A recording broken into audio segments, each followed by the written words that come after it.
Doctor, தம்பி உனக்கு என்ன வேணும்? ஐயோ, என் ஃப்ரெண்டு குழிக்குள்ள விழுந்துட்டா. கொண்டு போய் ஆஸ்பத்திரிக்கு கூப்பிட்டு போகிறான்ல. ஐயோ, நீங்கள் நினைக்கிற மாதிரி அது ஒரு சாதாரண குழி இல்லை, அது குணா குழிக்குள்ள விழுந்துட்டா. அப்படியா தம்பி? லுக் மிஸ்டர், அங்கே என்ன எழுதிக்குது? அத்துமீறி நுழையக்கூடாதுன்னு எழுதிக்குது. ஆனால் நீங்கள் நுழைஞ்சிடுறீங்க. அதே மாதிரி ஒரு இடத்துக்குள்ளே நீங்கள் நோ பார்க்கிங் இருந்தால் அங்கே தான் பார்க் பண்ணுறது.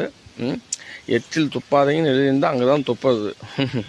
உங்களுக்கே வேடிக்கையல்ல, எதை சொன்னாலும் கேட்கறதுக்கு இல்லை. இது கவலைப்படாதீங்க, நான் காப்பாற்றிடுறேன். ஆனால் நான் ஒன்று சொல்கிறேன், கேட்டுக்காங்க. ஒவ்வொரு மனுஷனும் நல்லா கேட்டுக்காங்க. ஒவ்வொரு மனுஷனும் தினமும் குழிக்குள்ள வந்துக்கிட்டு தான் இருக்கான். எப்படி சொல்லணும் தெரியுமா? அதாவது எனக்கு கார்